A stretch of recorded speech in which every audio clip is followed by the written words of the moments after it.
What's up guys, welcome to another video. Sorry if my voice sounds a little weird, I'm kind of sick, but I don't care. So today I went to a store, I got a jack, I got a 1/2 inch breaker bar, and then I replaced my 3/8 ratchet. They're from Harbor Freight, I don't really care. It gets the job done right. And I got some heat shrink too. Because I'm going to be doing the not rewiring, but relocating my battery to the bed like I said before. But I just need to get everything like that I need. Got some stuff to wrap the wires around once I like do everything that I need to get done for that. So here's a jack. It's a little jack, not too big, but enough for the truck. The truck's not that bad. But what I noticed today is that I left it aired the other day or yesterday during the day, like completely aired up, like, and I noticed the air leaked out. So it's finally time to replace the fittings that I got. Push the connect fittings on the front bags so it doesn't leak anymore. I noticed that the reason why they were leaking is because they had a bunch of elbows and stuff, so I'm pretty sure that's where it was leaking from. But I'm gonna get that done today, jack it up, take the 2 tires off, and then just replace the fittings. It should be simple, and I'm gonna show you guys the fittings that I has on right now to show you the difference between the ones I have and the ones that are on the truck right now. You guys could see this other project me and my friend are working on. It's a trike, but we're not completely done with it. The handlebars are over there. He has the rest of the frame, but everything's welded on. And the hubs are off of a Toyota. And then these are his rims that he had on his truck, the mint blue truck, if you guys seen that truck before. But that's a project we're working on. So right now I'm gonna load everything up, test the new jack, see how it works, because that's gonna be in this house. I'm gonna leave it here in my garage so I could work on more stuff. And another little update that I wanted to show you guys is I got another new little daily right here. This little Honda, but expect a lot more videos, expect more content, more stuff like that since I got that new daily.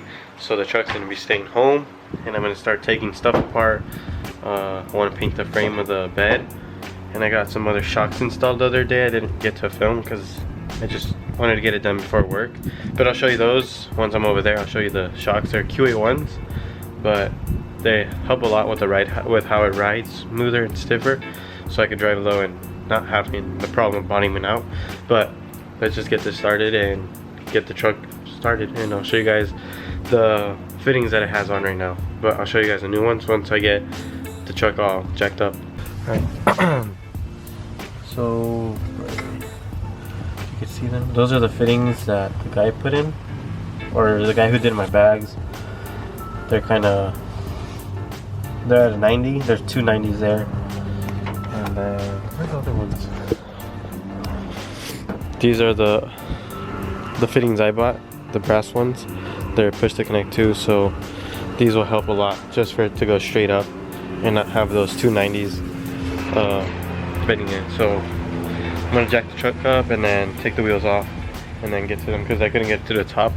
It's a weird angle, so I'm gonna take the wheels off so I can turn the wheel and make sure I get the fitting on there perfect. So these are the fittings that were on the truck. So there was 2 90s on them.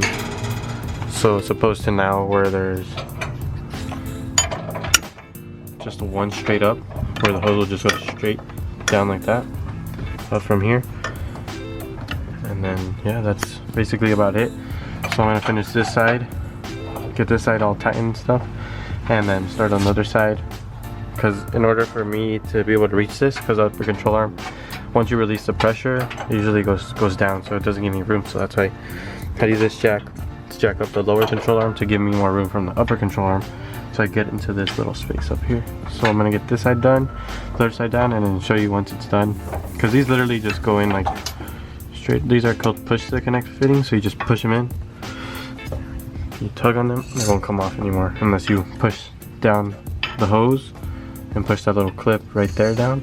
The whole thing comes off. So these are more convenient than having the thread on fittings. Well, these are just faster, but I'm gonna get this side done, get the other side done, and then show you guys how it looks after. Alright, so this side's done. Let's see if it focuses. There we go. Straight up. The hose down to the back. I want to say you added that grommet. What was that? I want to say you added that grommet. Yeah. And then I'll show you this side. Fuck me. Focus. So here there was a hole, and I think the hose was rubbing against it, but didn't puncture it. So we added this grommet here. You can see that there's a grommet here, and then on the other side I'll show you that there's no grommet, but that's gonna help from the hose ripping. And then I go to the other side. Alright, so this side I already put the grommet on actually, or my girlfriend's dad did. But now I just have to feed the hose down to the fitting, and it should be done, and then put the wheels on, and that's it. So I'm gonna get this side done, get the other side done, and then put some air in it, see if it holds up, and hopefully there's no air leakage.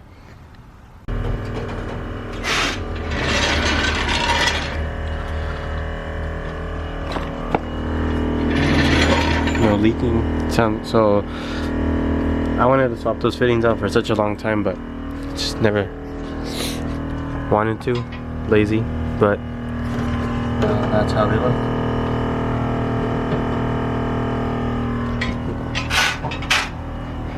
No leaking, no nothing. Here's a controller if you guys are curious. Let's see if it...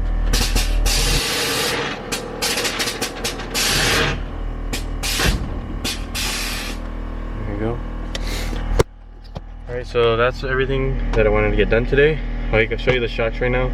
Once I get the truck out of the driveway and put it over there, pop the bed cover up, because I installed the shock on the hood actually, so I took the shocks off the bed cover to see if they'll fit here, but they didn't fit, so I haven't put them on yet. But the hood has a shock. I'll show you how I bolted it on and everything. But I still need to torque the, what's it called, the wheels. But I'm showing you them. So here's the shock. Just drilled a hole here, put this things came with the shock, I don't know what they're called. Then I drilled a hole over here on the hood hinge. That's what it's called, and that holds up. But yeah. Let me tie in my lug nuts, because I didn't do that last time, and get the truck out of the driveway and stuff. But so the truck's completely done. The fittings are replaced. The grommets I put into the upper control arm. Wait, no, not the upper control arm, but where the shocks were usually mounted. I think that's where they were. But everything's done. I left the truck aired up in the garage. Hopefully by tomorrow morning, if it's not aired down or if it's not leaking, it won't be, you know, crooked and stuff, but hopefully it's not. And then these are the shocks I was going to show you that I replaced in the bed. I had the cheap ones from AutoZone, and these are QE ones, so they have adjustable where is it? Right here, adjustable dampening. And yeah, they're pretty pricey, but the ride quality is much better. And literally they just bolt right into where the other ones are, so they're simple. So it took me less than 20 minutes to put these ones on. But that's about it. And then I showed you that there's no shock. There are shocks I took off, so I have this pole holding it. But yeah, that's about it. Let me know what you guys think about the video. Comment, like, and share and subscribe if you're not. It really helps me. I've been commenting to a lot of people who've been messaging me about the truck on YouTube and on Instagram as well. And thank you guys for the help about the intake. You guys send me forums and stuff, and that really actually helped a lot. So it gives me an idea of what I'm gonna need, what parts I need, what things I'm gonna expect and stuff like that. And you guys have been asking me about my bumper. I just looked it up right now, and it's off of 89 295 Toyota pickup, and that's all I know. I just found it on Craigslist, bought it because I needed another Toyota bumper because the first one it crashed. And yeah, let me know what you guys think about this video. I have my new daily over there finally, and expect more content, so subscribe if you're not, like I said before. And I have a lot of future plans for this truck. Just wait and to see. You guys will get the first glimpse of what I'm gonna get done to the truck. Other things that I've not been able to do, since now that it's in the garage, I could take the bed off and do more things to it. But stay tuned, and thank you guys, and I'll catch you guys on the next one.